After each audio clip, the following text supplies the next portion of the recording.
Hello, I'm Taylor Cat and welcome to my channel. Today we are playing the letter. Previously, we found out what happened to Isabella. We were cool with that. Went on about her day.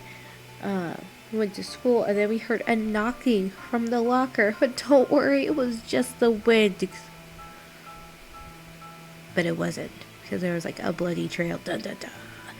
And then we were like, ignore that. And we decided to go get some dinner to talk to Isabella. And while we're there, we see mysterious blonde bloke, suspicious man talking to Kylie, or a small student from St. Coretti.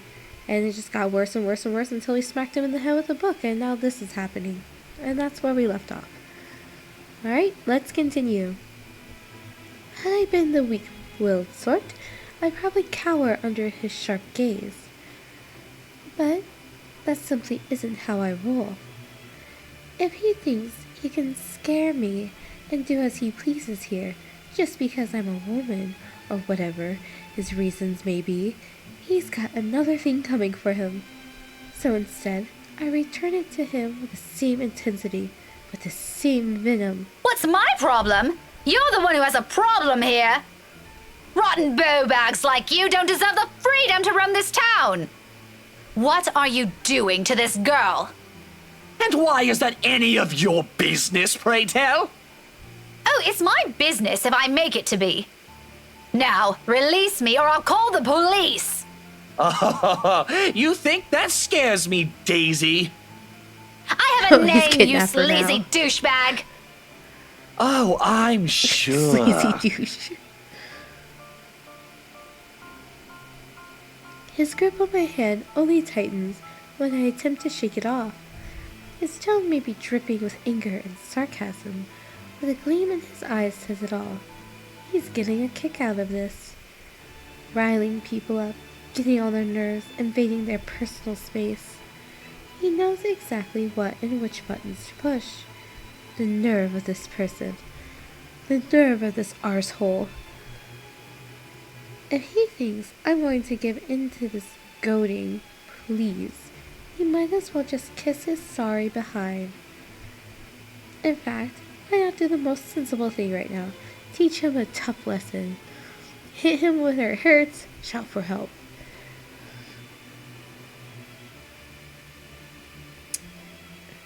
I don't know what the right answer is, but I really don't like Luke either, so I'm just gonna hit him where it Mister, hurts. you have until the count of 5 to let me go and step out of my personal space. What happened? Oh no, Luke likes us less. Oh, I am devastated. A fair warning. Fairer than any I can offer for people of his kind, and I'm already being considerate. Hell, this arsehole doesn't even deserve a warning.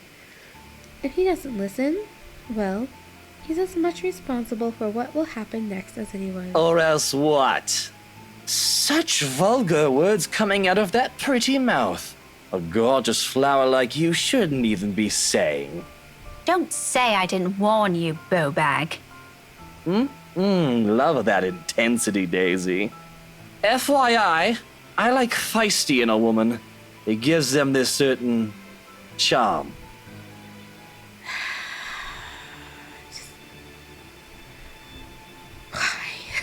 Why don't you? 5. A second of silence. She unlocked nuts and bolts.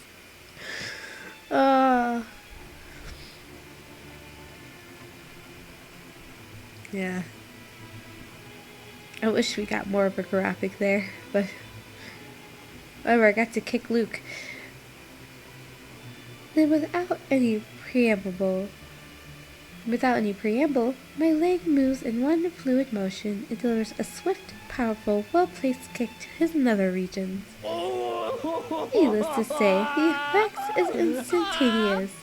He yelps abruptly and drops his hold on me and kneels over, howling from the pain.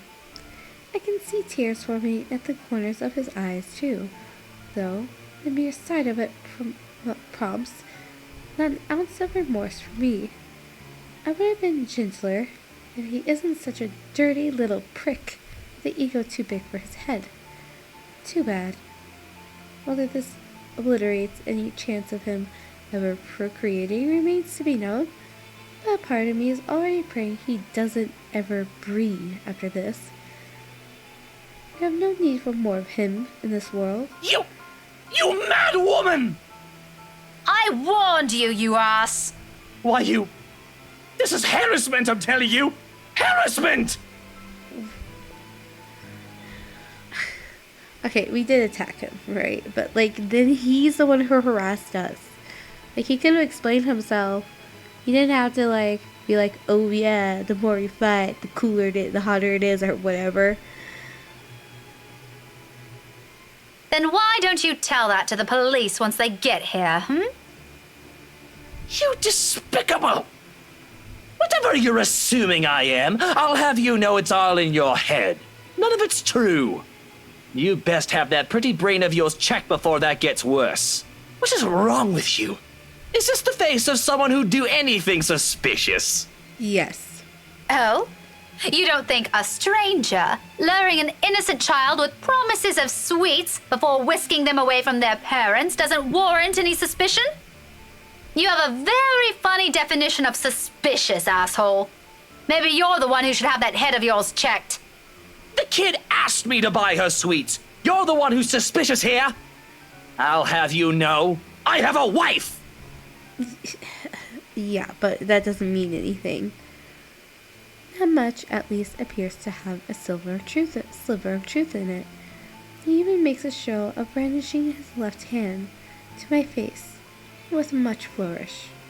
Sure enough, a wedding ring is there, though all that earned him is an unimpressed glare from me. Immediately, a small part of me starts to feel sorry for whatever poor woman married this sod. I don't understand why he has to bring her up either, as if the mention of her alone will magically present a solution to his problem. She must truly be a remarkable woman, if she can handle a dirtbag like him. And even my wife of all people in this bloody city, has never, I'm telling you, accused me of such a scandalous thing! You crazy woman! Married or not, you're still a sleaze. Honestly, I feel... Miss Pink, why are you fighting with my teal? Question his kid, why didn't he say anything earlier? Whatever words still left to be said are here dies on my tongue. The same thing goes for the sleaze. Besides us stands Kylie, gawking at us with that same curious stare she often brings with her. I know that look all too well. A precious child through and through. She doesn't say anything further. Her gaze simply moves between us, eyeing us both carefully, clearly anticipating an answer. From my experience, when it gets like this with children her age, it's surely a sign they won't leave you until you've given them an answer they're satisfied with. Lying won't do it either. It has dissolved into a shouting match, for heaven's sake. And did she just say, Tio? Something falls straight to the pit of my stomach at that. But my tone is gentle when I finally address her, void of any apprehension and what might be the first hints of embarrassment. I pointedly ignore the latter. It can very well be just the hunger speaking. Kylie, sweetie, do you know this oath? Yeah, he's Teal Luke. Right at that moment, my brain stops. Every line of thought, every argument I still have against the man besides me dissipates in a haze. Amidst all of it, one memory gets triggered from a few days ago. Tio? The one you mentioned before? The uncle? The guy Rowan wanted to impress? Or was that a dare? I'm sorry, I can't recall. Is it the one who promised he'll take Big Brother someplace cool? Yeah, the one and the same. Don't you know who he is? I sure as hell don't, darling. Because if I do, I wouldn't have let everything I've said earlier come out of my mouth. He's my Tio Luke. Gazillionaire extraordinaire, am I? No, the fairy godfather. Oh, he's your godfather. That's nice. The one and only. Did I get that right, Tio? More than right, sweetheart. I'm sure Miss Pink here understood everything you said quite perfectly. Whatever it is that landed at the bottom of my stomach prior has shot straight up to my face and stayed there. The heat from it slowly spreading to my cheeks, coloring my face in almost the same shade as my hair. If only the earth would have swallowed me whole, here and now. His eyes are on me. I can feel them jeering, mocking. I can't even bring myself to look at him. What's in there? Amusement? I doubt it. He's probably having the time of his life right now. His rice, really? But I know I can hear the sneer in his tone, alone when he talks.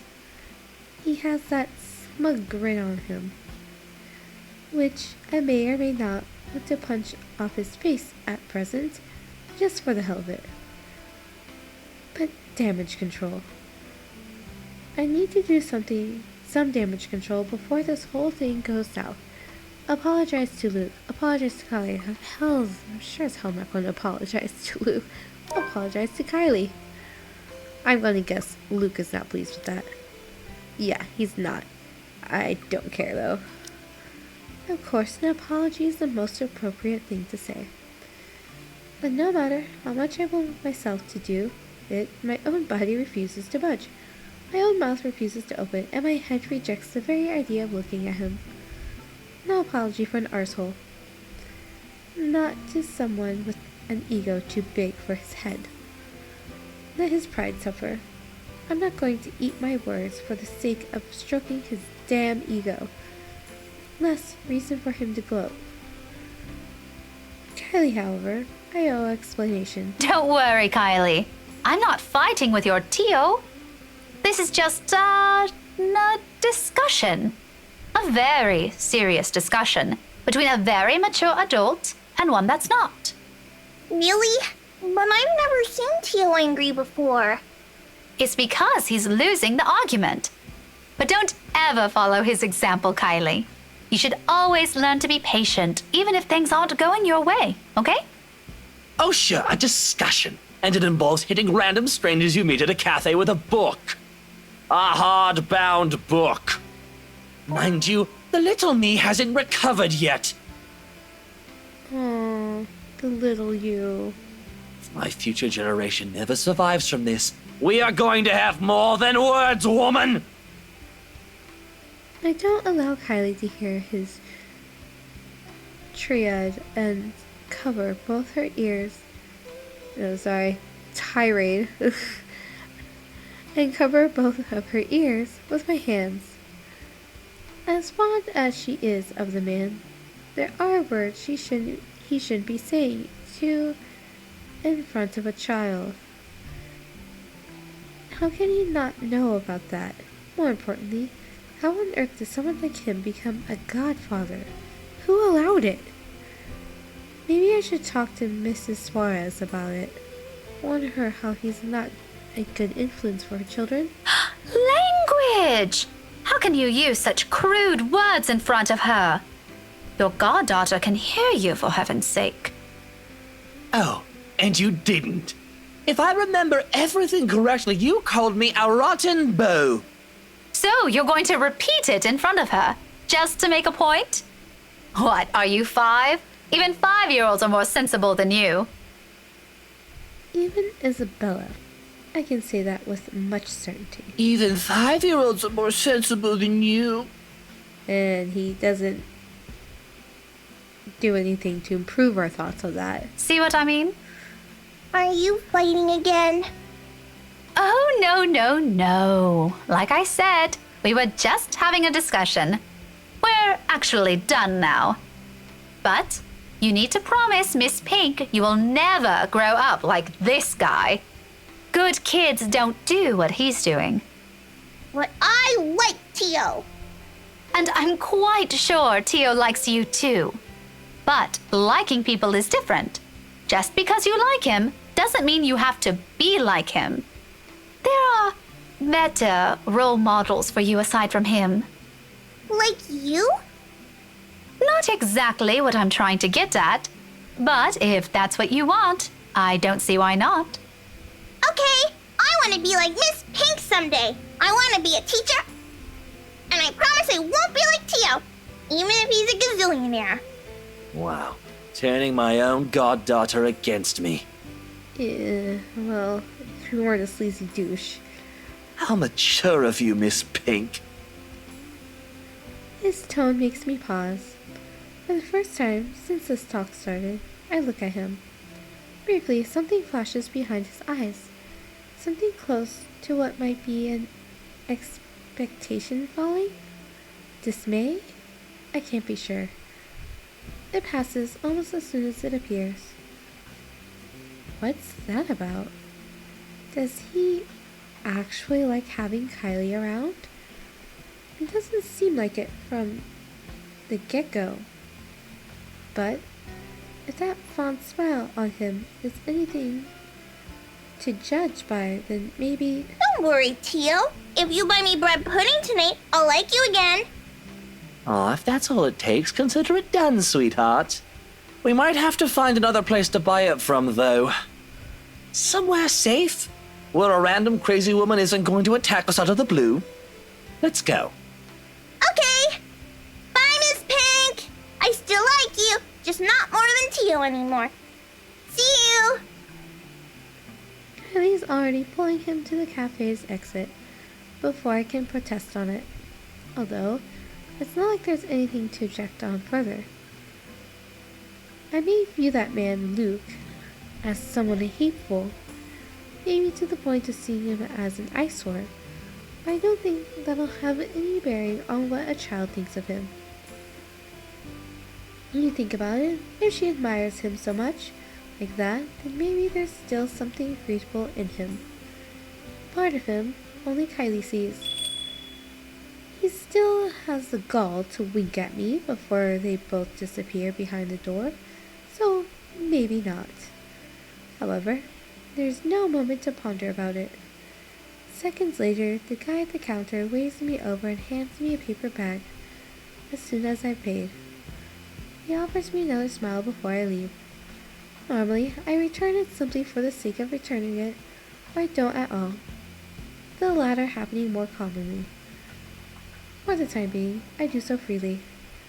After that encounter, in the scene we've caused, seeing a friendly gesture being extended to me, albeit from a person I barely know, on a personal level, it feels like a reassurance, despite bearing no promises of better days. I take what little I can out of it with me as I step out into the night. Journal updated. Lots of journaling with her. Okay. There's my mouse.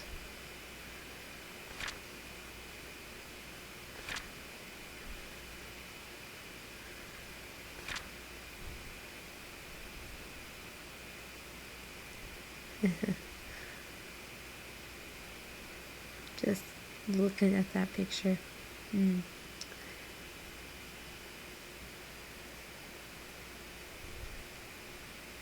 While lighting up to buy dinner, Rebecca saw Kylie Suarez with a suspicious man. Assuming it was a kidnapping, Rebecca elected to take matters in her own hands, only to find out the man was the girl's godfather, Luke Wright.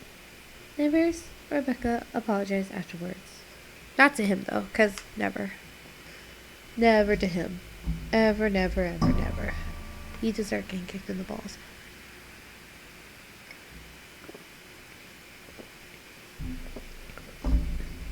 Even if it's not this storyline, it's a different one. Still deserves it.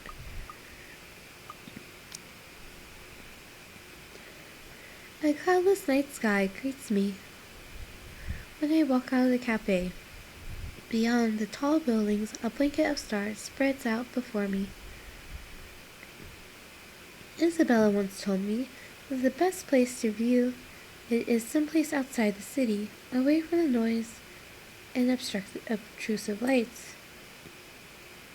She'd seen it once in her mom's hometown, and another time in the university she used to attend, when she asked if it's possible to try it out here sometime. I agreed with her at the time, if only because she appeared excited at the mere prospect of it. We made those little plans along with Zachary and Ashton. Though, up until now, I never got around to it. Even so, I find myself enjoying this despite being told it's only half of the experience. Little things, you know? Stuff you learn to appreciate when you're alone. Because at certain times, you get to meet people who are unfortunately born with the innate talent to ruin the mood and the scene with their mere existence alone. For example, the very driver of the car fast approaching my direction. Luckily, he doesn't notice me. But the fleeting moment we pass each other by gives me a brief glance of the people he's with. Oh, look who's over there. Kylie's sitting in the back seat with a serving of bread pudding in her hands, and beside him, it must be his wife. He takes a turn and disappears at the nearest corner. But throughout the night, the cursory glimpse of all things to bother me has left me wondering what kind of person his wife is. And more than that, is a silent prayer to the universe. I hope I don't ever cross paths with that douche again. Story updated. After having such an eventful day, anyone will think nothing will surprise me anymore. But here I am, standing at the top of the stairwell, watching an old scene unfold before me. Really crosses my mind first, followed by confusion. What is she doing there? Although, given what happened this morning, the question feels a bit inappropriate to ask directly. What's important is Isabella's here. She is sitting cross-legged on the hallway, just right in front of her room, with several papers and folders scattered about. Each of them seems important as the next. More than once, upon giving the scene a quick scan, I spot Briar Realty's logo at the topmost area of the pages. Everything considered, it looks like a mess made by a third grader working on crunch time. The landlady will have a few things to say about this when she finds out. I have a few things to say about this myself, in fact. But something in the calm, focused manner she told herself at present keeps me from disturbing her with that reminder. She's going through each paper with this intensity. Her brows are furrowed, her lips tight in a tight line, both hands moving in precise movements as she shifts through each sheet. I didn't mean to right click. When she finds something of note, she moves closer, nose almost touching whatever paper she's holding, and grabs her phone to call someone. Hello. Sorry to call you this late. There's something I just want to confirm, if that's okay. Yeah. Oh, okay. Thanks anyway. Not that one either. It's a cycle she goes through, call after call, and after the last one ends, she She shuffles through the pile again and dials another number. Does it work? I've never seen her this engrossed with her own work before. Otherwise, she would have noticed my presence the moment I reached her floor. After the 9th call, she still appears as oblivious to it as when I've arrived. When she lets out a loud sigh this time, I immediately take that as an opportunity to interrupt. Isabella, you know the house rules here. At once, her head jerks back and hits the concrete wall behind her with a thump. There's the Isabella I know. I'm glad it's still there. I allow her a moment to nurse it before speaking again. Becca, you're late! Yeah, I ran into a little trouble at the cafe. But I brought food for the two of us, if you haven't eaten anything yet. As anticipated, she grins once I raise the bag of food I'm holding. Yet, it doesn't reach her eyes. There is nothing of the cheerful glint in it this time. Just a hollow tone for the sake of being polite. Ashton's right. Something's happened. Yeah, maybe later. I've gotta finish this first. Just leave it here. I'll eat it once I'm done. Thanks, Becca. You can't eat this here. You know how the landlady would react. Why are you even working outside? Your room's right there. I know. Sorry. It just feels stuffy in my apartment right now. I'll go back inside once everything's been aired out. I promise. That has never bothered you before. Well, it bothers me now. Oh, really? Just now?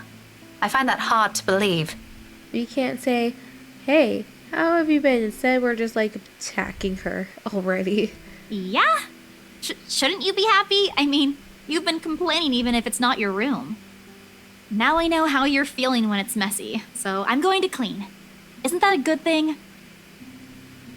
In spite of what's supposed to be good news, an exhale comes from me, drawn out and slow. It's a good thing, Isabella. Believe me. But you're as bad as Zachary at lying. What's really going on?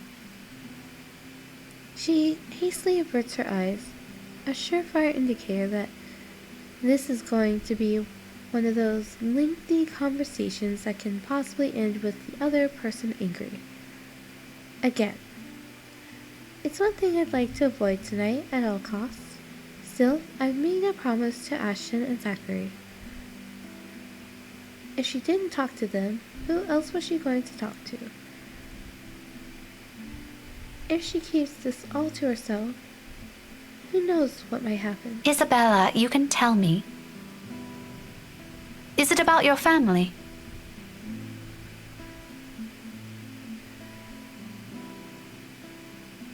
A slight movement of her lip, although I frown.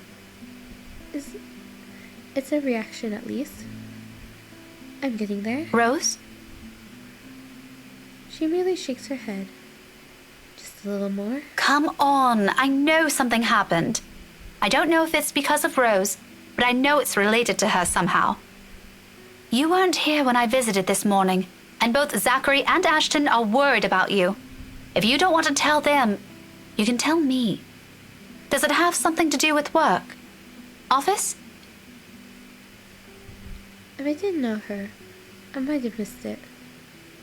She shifts then, her fists clenching tight and teeth biting her lower lip, and there's fear. The look of terror and hurt is the last thing I expected to see out of everything. Her mouth trembles briefly before she opens them. When she finally voices out, the words simply spill out of her mouth. One after another. All of it. True to what I've promised her, I listen. Because this is something she's been keeping to herself, even from the two most dependable people I know. The fact she chooses to tell me, this speaks a lot to me. Becca, she was there again. Last night? In the office? Boss passed me all of Rose's Lork load yesterday. For the Ermengarde Mansion. I had to stay late to finish them all. And then... when I was about to go home, I saw her. Da da da again. Yeah, we'll see how Becca responds to this in the next episode. I'm Tato Cat. If you haven't already, like, comment, subscribe. Have a wonderful morning, evening, afternoon.